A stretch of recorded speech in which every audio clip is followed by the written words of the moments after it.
ध्यानाभ्यास के लिए कृपया अपने नेत्रों को बंद कर लीजिए।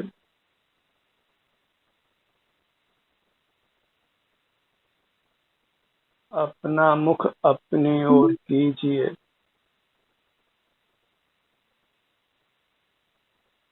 आप एक चमत्कारिक पदार्थ हैं, सुख स्वभावी हैं। हम अपने से युक्त होकर उत्तम सुख का अनुभव नहीं करके बाहर में पदार्थों को देखते हैं, पदार्थों की गंध को सूंघते हैं, रस को चखते हैं, स्पर्श को जानते हैं, विचार करते हैं, बुद्धि का उपयोग करते हैं।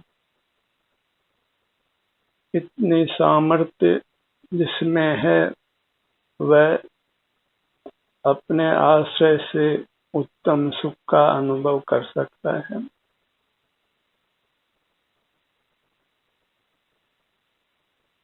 हमें अपने आश्रय से उत्तम सुख का अनुभव होता है, यही हमारा चमत्कार है, जो जड़ पदार्थों में बिल्कुल भी नहीं है।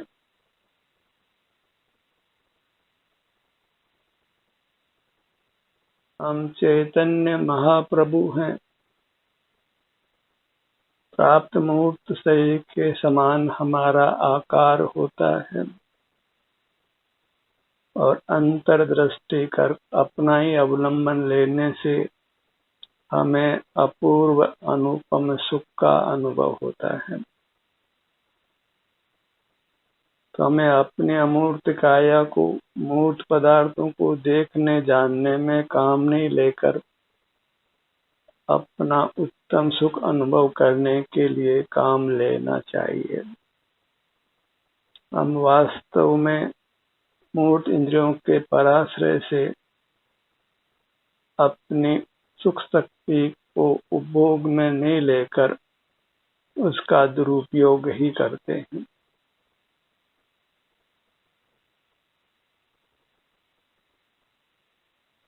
हमें सुख की कामना है तो मूर्त पदार्थों से सुख पाने का प्रयत्न छोड़कर अपने अवलंबन से अपने सन्मुख रहकर सुख को पाना है और सुख पाने में फिर किसी प्रकार का दुख हमको नहीं होता है। अपने सुख रूप प्रभुता को संभालिए, उसको वृथा नहीं गंवाइए, उसको भूलना नहीं है। अपने सुख शक्ति के बल से हमें सदा सुखी रहना है। इसलिए अपना मुख अपनी ओर रखिए, अपने सिर से पैरों तक। बाहर नहीं देखना है क्योंकि हमारा सुख बाहर नहीं है। मूर्त पदार्थों को वर्ण को न देखना है, न उनकी गंध को सूंघना है, न उनके रस को चखना है, न उनके स्पर्श को छूना है, न उनकी आवाज को सुनना है। इस भौतिक जगत के ज्ञान से हमें वास्तव में कुछ भी सिद्धि नहीं है, कुछ भी उत्तम सुख की प्राप्ति नहीं है, क्योंकि स्पर्श रस गंध वर्ण और शब्द सुख रूप नहीं है। उनसे सुख होने का मात्र भ्रम होता है। सुख होता है हमारे स्वास्थ्य के कारण, और क्योंकि हम बाहर देख रहे होते हैं तो हमको ये भ्रम होता है कि जिन पदार्थों को हमने देखा है, सूंघा है, चखा है, स्पर्श किया है, उनसे सुख आ रहा है, पर उनमें सुख है ही नहीं। सुख चूंकि हमारा स्वरूप है तो विषय सुख भी हमारे में से ही आता है, और जब हम सीधा अपने से संपर्क करते हैं तो फिर वह सुख निर्दोष होता है, वैसे ही नहीं होता। अतीन्द्रिय होता है और वही हमारा शुद्ध स्वरूप है और वही परमात्मा का स्वरूप है। उसी विधि से आत्मा परमात्मा होता है, जन्म मरण से मुक्त होता है, शारीरिक वेदना, मानसिक वेदना, औपाधिक दुख सब से मुक्त होता है।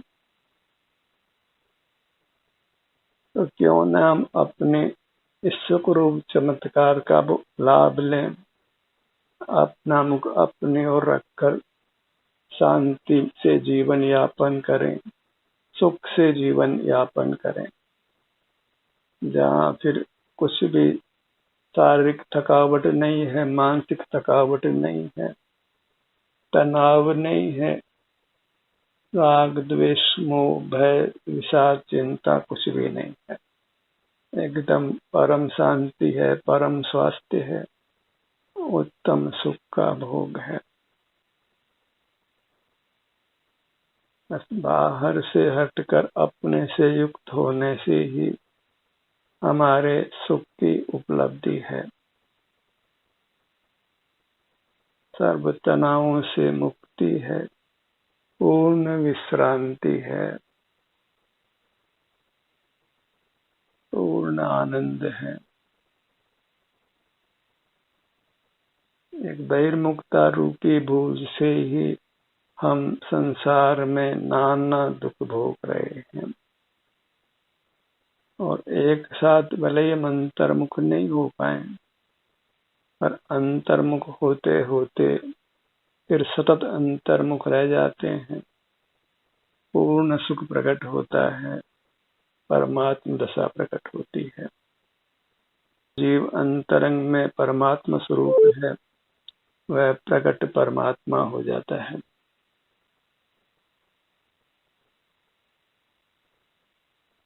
और इस कार्य को हमने अविलंब संपादित करना है, क्योंकि हमें दुख नहीं पाना है, किसी प्रकार का क्लेश नहीं चाहिए, कोई कसाई नहीं चाहिए, कोई पाप परिणाम नहीं चाहिए। फिर हम सर्दी से, गर्मी से, बाहर के वातावरण से सबसे अप्रभावी हो जाते हैं। बाहर की परिस्थितियां बदलने के बजाय हम अपने आप को ही बदल लें, वही एक स्वाधीन पुरुषार्थ है। बाहर की परिस्थितियां बदलने में हम परतंत्र रहते हैं, पर अपने को बदलने में हम सदा ही स्वाधीन हैं। बाहर में परिस्थितियों को अनुकूल करने के बजाय हम स्वयं ही अपने लिए अनुकूल हो जाएं। बहिर्मुखता ही हमारे द्वारा उत्पन्न प्रतिकूलता है और अंतर्मुखता ही हमारे द्वारा उत्पन्न अनुकूलता है। और ये प्रयोग करके देख लीजिए। हाथ कंगन को आरसी का नेत्र बंद रखकर अपनी दृष्टि को बस अपने सिर से पैरों तक रखिए, इसके किसी भाग पर रखिए और इससे मानसिक अशांति नहीं मिटती हो और शांति नहीं होती हो, फिर भले इस मार्ग को छोड़ दीजिए, पर ऐसा कभी होने वाला नहीं है।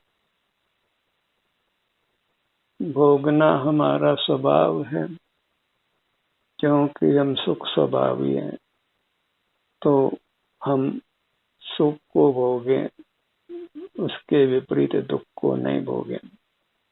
बाह्य पदार्थों के सन्मुख होकर वास्तव में हम उत्तम सुख को नहीं भोगते, दुख को ही भोगते हैं। और अपने सन्मुख होकर हम वास्तव में दुख को नहीं भोगते, सुख को ही भोगते हैं। बस थोड़े से समय का अंतराल समझिए, अपने सन्मुख होते ही प्रारंभ में ही पूर्ण सुख अनुभव में नहीं आता। जो बहिर्मुखता द्वारा उपार्जित कष्ट कुछ समय तक भोगना पड़ता है। प्रारंभ में अंतर्मुख होते समय शरीर में कुछ वेदना का अनुभव हो सकता है। यदि हम अस्वस्थ हैं तो जो भाग अस्वस्थ है उस बाघ के सन्मुख होने पर कुछ वेदना का अनुभव होता है, पर यदि हम अपने सन्मुख बने रहते हैं तो वह वेदना उपार्जित करने वाला कर्म पृथक हो जाता है और फिर हमें वेदना रहित सुख का अनुभव होता है। और बाहर प्रारंभ में विषय सुख का अनुभव होता है, पर कुछ समय बाद ही सुख घटते घटते नकारात्मक हो जाता है। बढ़िया से बढ़िया भोजन हो तो भी कुछ समय बाद वह अप्रिय हो जाता है। बढ़िया से बढ़िया संगीत हो वह भी कुछ समय बाद फिर अप्रिय हो जाता है। लगातार हम बाह्य विषयों का सेवन नहीं कर सकते हैं। अच्छी सुगंध हो, अच्छी ध्वनि हो, अच्छा रंग हो, उसके सन्मुख निरंतर रहना पड़े तो फिर हमें विषय सुख के बजाय दुख का ही अनुभव होता है।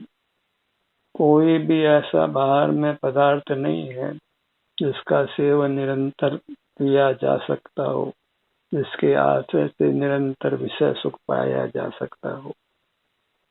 सबका अंतोगत्वा नकारात्मक मूल्य अनुभव में आता है और भीतर अपने सन्मुख होने पर भले ही प्रारंभ में कुछ वेदना किसी भाग में अनुभव में आती हो, पर वह शीघ्र ही वेदना मिटकर फिर सुख शांति बढ़ती ही जाती है और फिर असीम हो जाती है।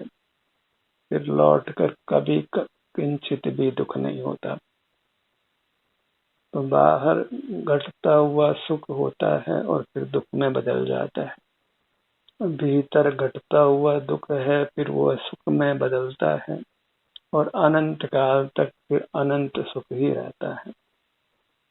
तो जो जीव देखने जानने की सामर्थ्य अभी भले ही पराश्रय से है, उसमें सुख के सामर्थ्य की विशेषता है। उसके आश्रय से सुख हो सकता है। तो पराधीन देखने जानने की शक्ति का उपयोग नहीं करके स्वाधीन सुख शक्ति का उपयोग करिए, स्वाधीन सुख को भोगिए। इंद्रिय ज्ञान की शक्ति जो पराधीन है, तो पराधीनता में सुख नहीं है। इंद्रियों के अधीन जानने में सुख नहीं है, क्योंकि इंद्रियां स्वयं परद्रव्य हैं, उनके अनुकूल रहने की कोई गारंटी नहीं है और फिर उनका वियोग भी होता है। मरण पर तो इंद्रियां छूटती ही है, बाह्य पदार्थ भी छूटते ही हैं, पर आप तो आपसे कभी छूट नहीं सकता है। इसलिए अच्छा यही है कि हम अपने आलम्बन से ही जीना प्रारंभ करें और वही ध्यान या ध्यानाभ्यास है। उसी से जीव सकल दुखों से मुक्त होकर पूर्ण सुख को प्राप्त करता है। तो अपना आलम्बन प्रारंभ कीजिए, अपने ध्यान को अपने सिर के भाग पर लाइए।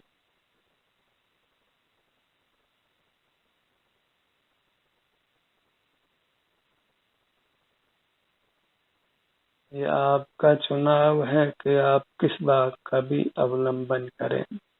अवलंबन स्वयं का करना है, क्योंकि हमारी अमूर्त काया बड़ी है, इसलिए इसको छोटे विभागों में कल्पित किया जा सकता है। अपने ध्यान को अपने ललाट भाग पर लाइए।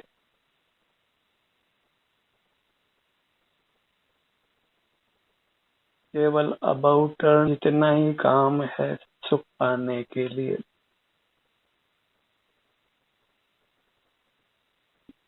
और हमें अपना मुख अपनी ओर ही रखना है। इसी में हम सदा सदा के लिए सुखी हो जाते हैं। इसी को मोक्ष की प्राप्ति कहते हैं, परमात्मा पद की प्राप्ति कहते हैं, संसार सागर को पार उतरना कहते हैं। इसलिए ये ध्यानाभ्यास ही नौका है, जहाज है संसार रूपी नदी या समुद्र को पार करने के लिए।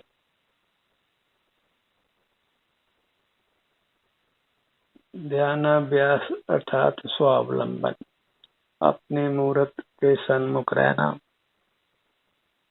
और प्रत्यक्ष अपने सुख को भोगना, कोई बीच में माध्यम नहीं बनाना। माध्यम बनाने का मतलब ही पराधीनता है। में डबल पराधीनता है, एक तो इंद्रियों की पराधीनता है, एक इंद्रियों के विषय की पराधीनता है, और अपने सन्मुख होने में किंचित भी पराधीनता नहीं है। अपने ध्यान को अपने भ्रू मध्य पर लाइए।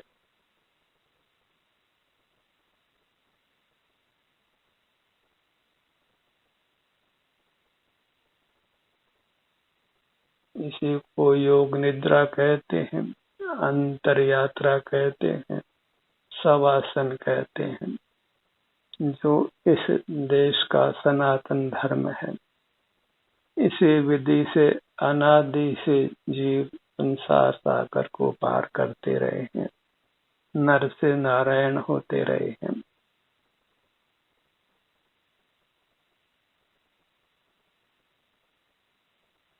अपने को ही देखना अर्थात अनुभव करना।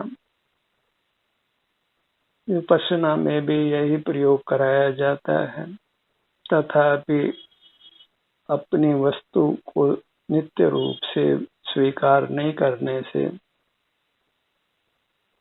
वांछित लाभ नहीं मिल पाता है। क्षण क्षण होने वाली संवेदना को तो ग्रहण करते हैं, पर वह संवेदना जिसमें होती है ऐसी अपनी मूर्त को वे स्वीकार नहीं कर पाते।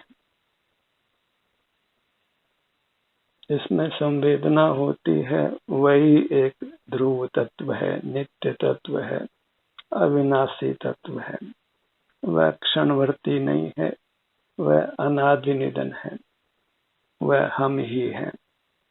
तो जहाँ अपने अस्तित्व की स्वीकृति नहीं है, वहाँ फिर विपश्यना का अभ्यास करने वाला जीव स्थिर चित्त नहीं हो पाता है। अपने ध्यान को अपने दोनों नेत्रों पर लाइए।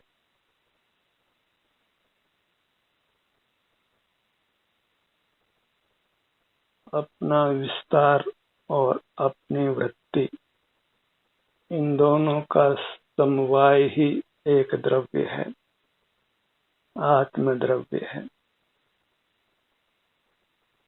प्रति समय हम में परिणमन होता है, हम वह के वह रहकर परिणमन करते रहते हैं। ऐसा ही सर्व द्रव्यों का स्वभाव है। अचेतन भी वह के वह रहकर परिणमन करते रहते हैं। उनमें भी रंग, गंध, रस, स्पर्श बदलता रहता है और वे बने रहते हैं। अपने ध्यान को अपने दोनों कानों के भाग पर लाइए।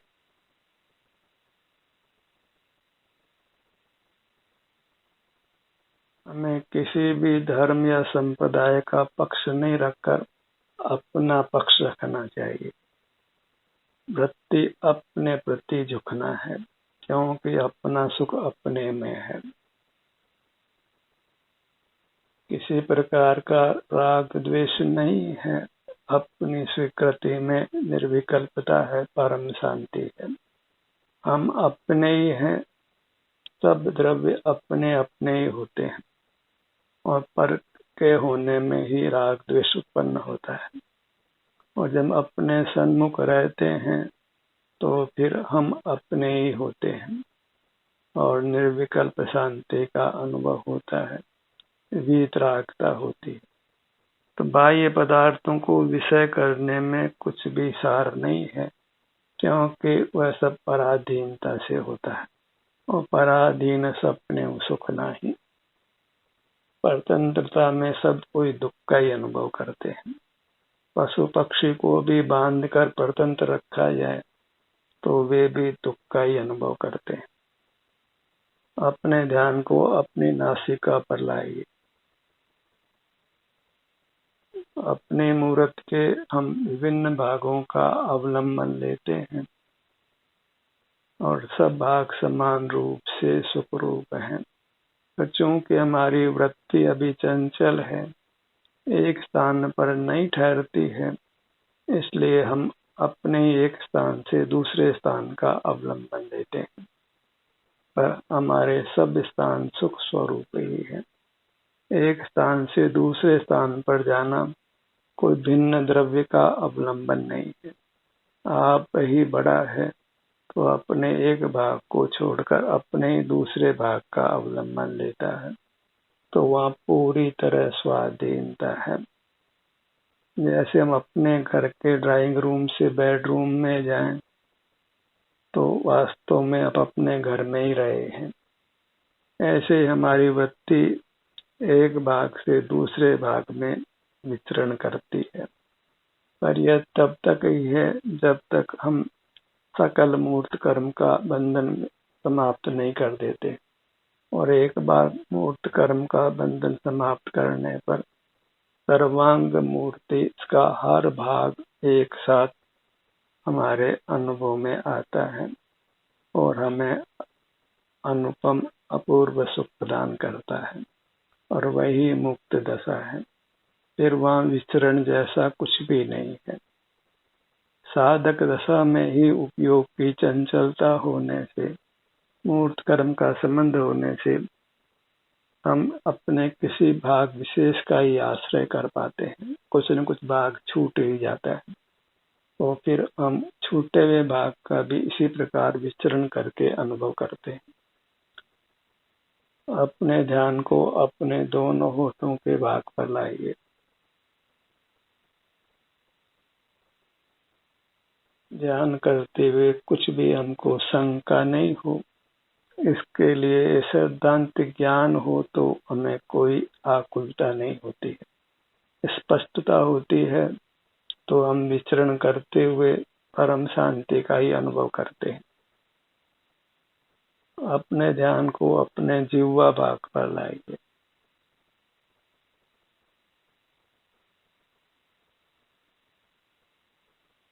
इसी विधि से हम अपने सर्वांग को स्वस्थ रखते हैं, सुखद रखते हैं, जिससे हमारा लौकिक जीवन और पारलौकिक जीवन दोनों अच्छे होते हैं। और सबसे उत्तम बात तो यह है कि यह भव ही नहीं सुधरता, आगामी भव भी हमारे सुधरते हैं, और कुछ ही भवों बाद हम परमात्म दशा को पा लेते हैं, जन्म मरण से सर्वथा मुक्त हो जाते हैं। जब से हम अपने सुख स्वभाव को स्वीकार कर अपने सन्मुख होना प्रारंभ करते हैं, तब से दुखों के बादल उड़ने लगते हैं, अंधकार मोहांधकार मिटने लगता है और शांति का उद्भव होता है। वह शांति निरंतर बढ़ती ही जाती। अंतर्दृष्टि करके सिर से पांव तक जो अपना मूर्त शरीर है वह सुख ही है और वह परमात्मा ही है। तो मैं सुख ही हूँ, आनंद ही हूँ और भगवान ही हूँ, ऐसा स्वीकार कर आनंद के लिए, अपने भगवान पद को पाने के लिए अपने सन्मुख रहना है। अपने ध्यान को अपने ठुड्डी के भाग पर लाइए। शब्दों को नहीं पकड़ना है, शब्दों के वाच्य को पकड़ना है।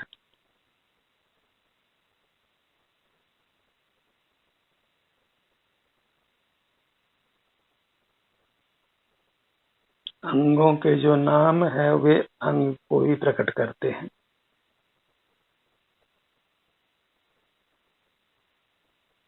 नाम का आश्रय करके हमें वास्तव में अंगों को लक्ष्य में लेना है। फिर भले ही हम अपना नाम का लक्ष्य करें या अपने अंगों का नाम मन में लें, हमारा प्रयोजन अपनी मूर्त पर आना है, शब्दों को पकड़ना नहीं है, क्योंकि अनुभव शब्द के आश्रय से नहीं है, अनुभव अपनी वस्तु के आश्रय से है। जैसे मिश्री नाम को हम नहीं भी जाने और मिश्री का स्वाद लेते हैं तो मुंह मीठा होता है, फिर भी मिश्री शब्द का उपयोग कर हम मिश्री तक पहुंचते हैं। ऐसे ही साधक दशा में हमें अपने नाम का स्मरण कर अपने तक पहुंचना है और अपने अंगों के नाम का स्मरण कर अपने तक पहुंचना है। इसलिए अपना नाम एक उत्तम मंत्र है और अपने अंगों के नाम वे सब के सब मंत्र हैं। मंत्र उसी को कहते हैं जिसका आश्रय कर हम स्वावलंबी हो सके, सुखी हो सके, कर्म बंधन से मुक्त होकर निर्बंध हो सके। अपने ध्यान को अपने धड़ भाग पर लाइए। सब कुछ परिचित है, अनुभूत है, बस हमें अपने सन्मुख रहने का अभ्यास करना है। सीने का भाग,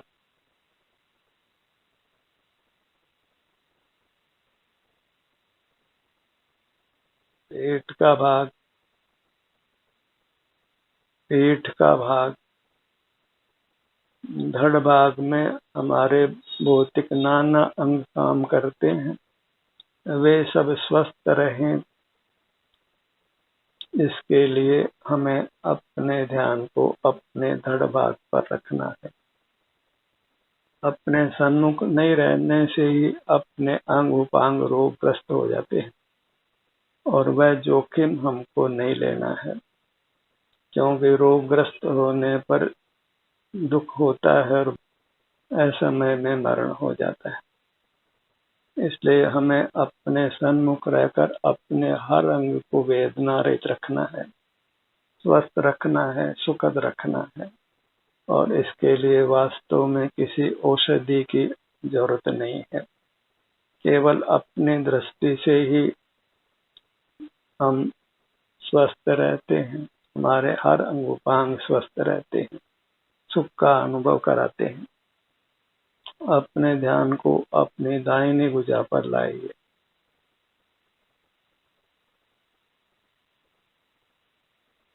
बाईं भुजा पर लाइए।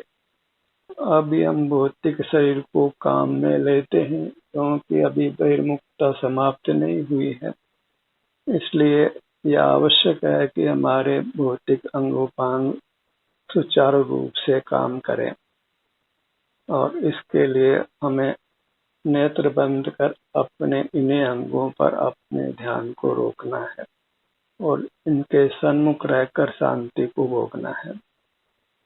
अपने ध्यान को अपने दाहिने पैर पर लाइए। बाएं पैर पर लाइए और इस प्रकार यदि आप अभ्यास करते हैं तो आप पाएंगे कि आपकी पूरी काया वेदना रहित रहती है, स्वस्थ रहती है, सुचारू रूप से काम करती है और आपका जीवन सुख से व्यतीत होता है। इसलिए ध्यानाभ्यास को अपने जीवन का एक अनिवार्य अंग बनाइए। यही इस भारत भूमि की बड़ी देन है जिसको हमने काम में लेना है, अपने आप को सुखी रखना है। ध्यानाभ्यास का ही सत्र यहीं समाप्त होता है। आपकी सहभागिता के लिए धन्यवाद।